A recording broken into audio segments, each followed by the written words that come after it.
Hello, my name's Joel Hargis with the Florida Aviation Network. In our continuing series of teaching youth aviation, we are at the Umatilla Airport here today with some very unique guests and a very unique program that I'm just really excited to share with everybody. I know there's lots of people, not only around the state of Florida, but around the country that would love to do what this group of guys has put together here in Lake County. I'm really excited to share that with you.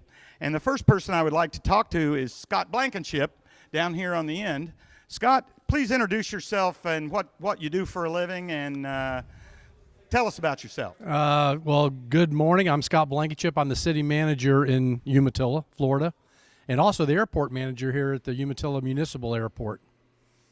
And you, I know, got involved with starting a youth group here at the Umatilla Airport that has grown into something much, much bigger. Why don't you elaborate on that for us? Several years ago, Umatilla is only one of two airports, paved runways in Lake County. And one of our school board members, Stephanie Luke, had encouraged me when I first came to Umatilla is to work with her to help put together a program that helps train students for aviation-related careers. So we've been working on this for quite a few years. It started with a club out of Umatilla High School. And with the support of the Education Foundation of Lake County, a couple grants, we were able to establish a club. It wasn't a certified program within the district, but it was a club, and students would come after school. They joined the EAA program, which you'll hear a little bit more about in a minute. And with that, joining the program for free, they were able to receive ground instruction as well as some things paid for, like the FAA written test paid for, and even a little bit of paid for flight instruction. So we started with this club program, and it's been, I think we're in our third year now, and it's I tell people it's not a light switch, it's a process, and it takes a while. But in order to really get some structure around that club, we needed to have something else, and that's when we established a local EAA chapter. And with that, I'll introduce Ken Jordan, who's the president of our local EAA chapter 1632.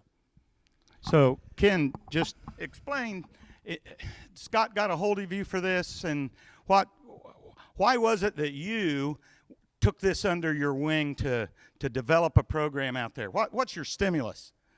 Well, my stimulus is it is the youth, particularly here at Lake County and, of course, Umatilla. I've been involved with the EAA for over 30 years. I've been chapter president in a couple of different locations as I moved around the country. And it's a natural fit that here at Umatilla, with the beautiful airport that we have and the number of pilots that we have that want to give back to the community, that we formed a chapter. And out of the chapter, and out of the fact that Scott had created this Umatilla Aviation Club, we just needed one more big step that gave the youth an opportunity. That big step I stole from a group called Tango Flight in Austin, Texas, a friend of mine, that they build RV-12s in the same manner that we're building one here. So to add that opportunity to the kids, as I said, just seemed a natural step to me. I have built aircraft in the past. So with that experience that I've gained, and that I'm now able to share, it's just a joy for me to come out here at least once or twice a week. Actually, I call this my happy place. I'm here much more than twice a week, but twice a week to work with the kids in particular.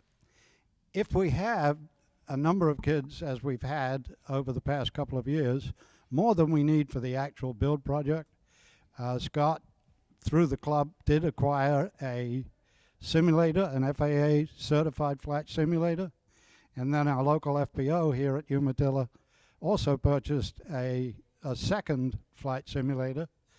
And then, in addition to that, the city, with the grant, I think, we bought a large screen TV, and we hold ground school, an FAA ground school. For the simulator and the ground school, I do like to see certified flight instructors teaching the kids, not just pilot yahoos like the rest of us. So, if you would pass that microphone off, because one of the things that, quite frankly, just made me very excited about what's going on here, because it was something, I'm a Lake County resident, and we always had dreams of trying to get an aviation program here in the school system. And what's truly incredible is they have pulled this together. I want to introduce one of the school board members. Well, Marc, introduce yourself, please. Sure. Hi. My name is Marc Dodd, and I serve on the Lake County School Board. And so you serve on the school board, and so these guys kind of came to the school board with the idea of an aviation program. Is that right? That's right. Well, Scott had mentioned that Stephanie Luke is the board member from this area who had really done a lot of the legwork and groundwork and being the huge champion to bring this program to the board. And when she did, this idea just sounded so incredible, so amazing. It's a wonderful opportunity for our students. This was an exciting one to back. This is one that you just couldn't put enough support behind. Well, and so I think that's incredible. So for everybody around the country that's thinking about this, what was the reaction, Marc, of the entire school board? I would think that, I mean, for most people, they just don't know much about aviation, and like, oh, why would you want to do that? How did that go over with the rest of the board? Well, we were very excited. Something like this is truly innovative, and to think that we could be a leader in education and provide such a unique opportunity for kids, that gets you excited about doing the work as a school board. To think about all the career opportunities that exist for these kids, and really it just boils down to making their dreams come true. So are you just doing this like at Umatilla High School, or how comprehensive will it be in Lake County schools? It will be very comprehensive. I think that Really? The experience here at Umatilla was a bit of a pioneer of an experience that gets us to see the reality of the potential that exists. And so we are expanding to Eustis High School. There will be other programs at East Ridge High School, South Lake High School that all support aviation with their own various nuances. And as I understand it, they'll actually be able to get class credit for this? That's right. That's right. Just imagine the opportunities of getting free college credit while working in high school through dual enrollment opportunities and earning industry certifications through career and technical education. So, again, I just kudos to you guys. I mean, everybody for having the ability to stick with such a thing it's not easy to do. I really kudos, man. I'm really, really impressed. So I know the last link of the puzzle, quite frankly, is the hardest, right? And the last link of the puzzle is you got to have somebody that can teach this, that's accredited, that knows aviation, that can be able to do this.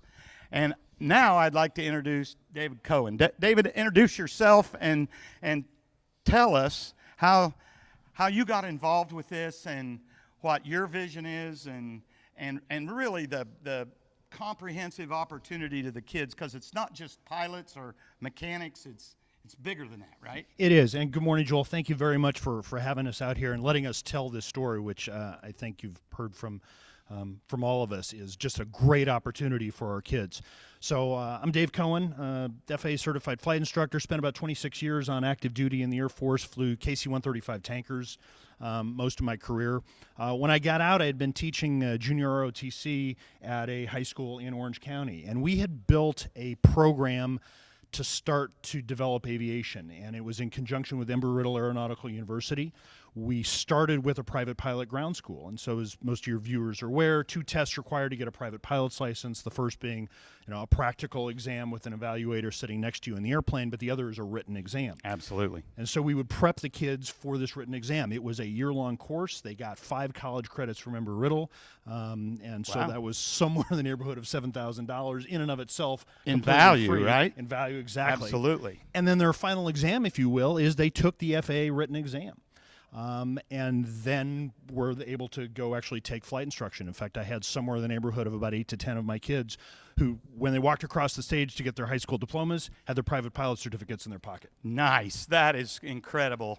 And so so bringing that to Lake County, how did these guys talk you into coming up to beautiful, quaint, and docile Lake County? You know, it's another one of these. It's not what you know, it's who you know. And my first contact and the process started really with Ken Jordan. I had known Ken through EAA in the Orlando area.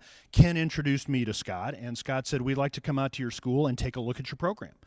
Absolutely, I always love to do that. So he and some folks from the Lake County schools came out into Orange, showed him the program, and over the course of about the next 3 years continued to kind of develop this thought and this idea that maybe we could build this, and not just in one school but across the entire county. And this last spring we kind of put the final pieces of the plan together, and in fact I am now on board. I'm the aviation program specialist for Lake County schools, as well as the aviation instructor at Eustis High School. So you did everything but answer my, how did they get you up here? You know, I think it's one of these things that I sort of go back to what Ken said. It's about the kids. And while I enjoyed tremendously what I was doing over in the other county with the other school, I was being able to impact a limited number of kids, and the opportunity to be able to do that at a district-wide level where there's over a half a dozen high schools and thousands of kids in each, and that now is your target audience that you can actually try to entice with aviation and explain to them why aviation is so important, and more importantly, what are your opportunities in your life if you go down some aviation path, whether it's sitting in the cockpit or working maintenance or any number of things that go on in the aviation world. It was that opportunity then to be able to bring this to the entire county and the school district. So it was that it really was did a, it. It was a bigger opportunity. Absolutely. I get it. And so while we're talking about that, you know, you shared some notes with me that I find pertinent as we promote this, because kids, I don't think, just understand it. I mean, we all know college is expensive. Right? That it is. Yes. College is very and not getting cheaper. But to become a pilot, you do not need a college degree by any stretch. Correct. And I don't think people understand, but I'm going to share some notes that David shared with me. So do you realize that the average commercial pilot in Florida makes $118,740 a year? The average commercial pilot. You know, Georgia, they make $140,000. In New York, they make about $150,000. The average pilot, right? So that's nothing to sneeze at, man. It is not. And it's beyond being a pilot, a commercial pilot. UAV or drones are also very popular. Talk to us about that opportunity as well, David. So, you know, up until about the last couple decades, when we talked flying, we talked about a person being in the aircraft manipulating the controls. And over the course of about the last 20 years, that industry and the technology behind it has grown to the point where we've now been able to do things with drone aircraft that we aren't able to do with manned aircraft. Things like simple inspections of roofs after, say, a hurricane or a tornado or damage, site surveys for engineers who are looking to build something. The entertainment industry is using it in huge ways. I was just watching baseball games the other day, and they're using a drone to cover what normally would have been, say, a blimp, in a much more dynamic fashion. And so those opportunities are out there, and again, available to our kids pretty much right out of high school. And if we can help, again, develop those unmanned or those drone activities, that's going to be huge.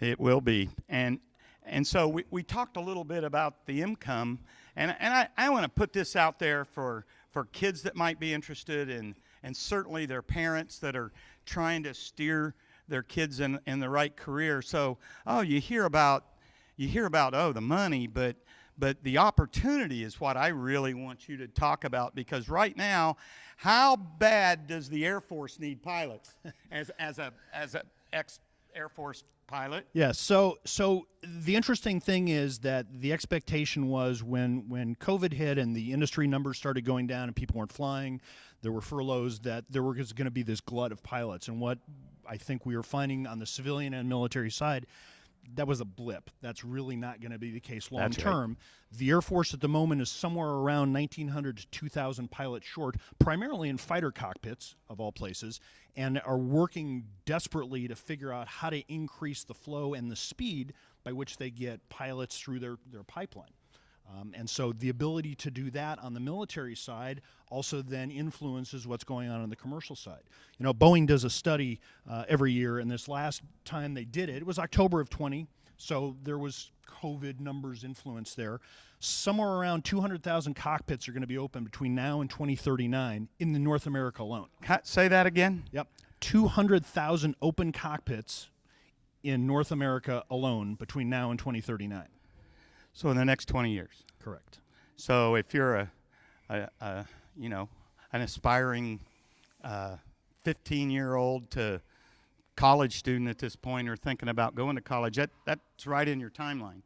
And I mean, even commercially, companies like United, I think JetBlue, are starting their own training programs for these people, aren't they? They absolutely are. And funding it. They are. And for those airlines that aren't building their own, they're partnering with institutions such as Embry-Riddle out in Daytona. I know Frontier just put together a program where they begin interviewing students well before they even get their commercial, let alone their airline transport certificates.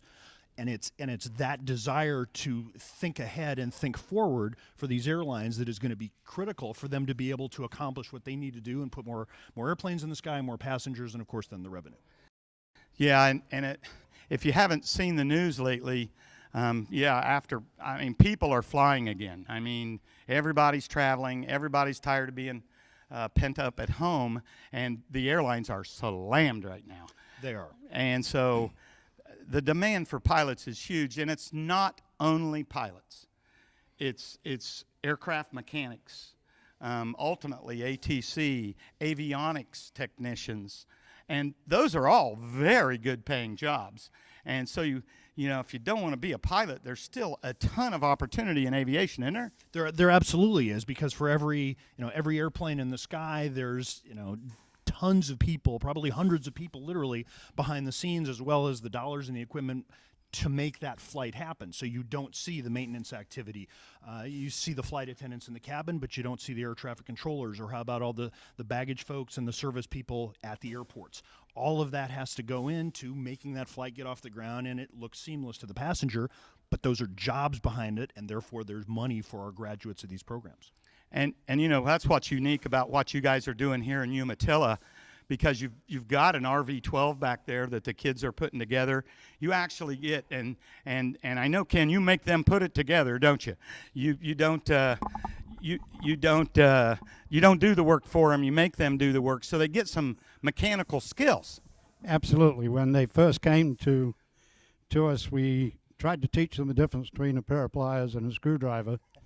That proved a little difficult to begin with, but now they really understand what they're supposed to do and how it's put together. I discourage the mentors, the adults, from picking up a tool. I have a big stick back there. I'm not afraid to use it.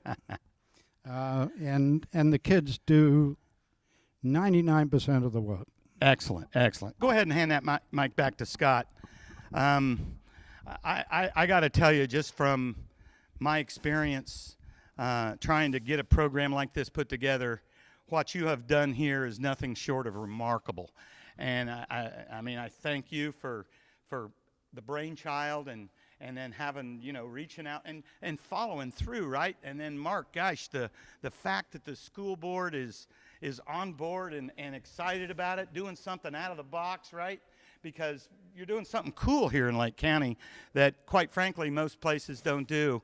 I just think it's remarkable, and again, we put this out there for everybody to learn from, right? So if you're somewhere else and you want to get involved with your local school system, feel free to reach out through the Florida Aviation Network. We can put you in touch with these folks. Scott, you have any closing words for us? Well, I would say it takes a group of people, a group of dedicated people to put something like this together, and you have to have patience. I say it's not a light switch; it's a process. And some people, I would say, could have given up easily the first year or two, and we're in year 3 now, and we still have a long way to go. But you just got to have patience, keep your foot on the gas, and hopefully it'll end up being what you envisioned it to be in the first place. So, yeah, I think you've kind of come over the hump now in the school system. Got a great instructor. I'm still a little amazed you got this guy up here in Lake County, but We are too. yeah, right. I mean, because what a catch, right? And so I hope to see this thing grow and blossom. I'll tell you what, David, we will come back and shoot some of your stuff. We'll try to hit your classrooms and certainly follow up in a few months, and if not a year for sure, right? I'll make that promise to you. Joel, I'm Joel Hargis. Could I add one more thing just before you You can close? go, jump in. This RV-12 will be for sale. The intent is that we sell it for what we have in it, and that allows us then to buy the next kit in order to keep this program going in perpetuity. In perpetuity, yes, sir. So donations accepted here, absolutely. And there's several youth groups around the state. In Teaching Youth Aviation, we will continue to get around and talk to those groups. And so, but if you can support any of them, whether you do it with your time and volunteerism or you do it with your pocketbook, that's what they need to keep going. Again, this is Joel Hargis with the Florida Aviation Network here in Umatilla, Florida at the Umatilla Airport.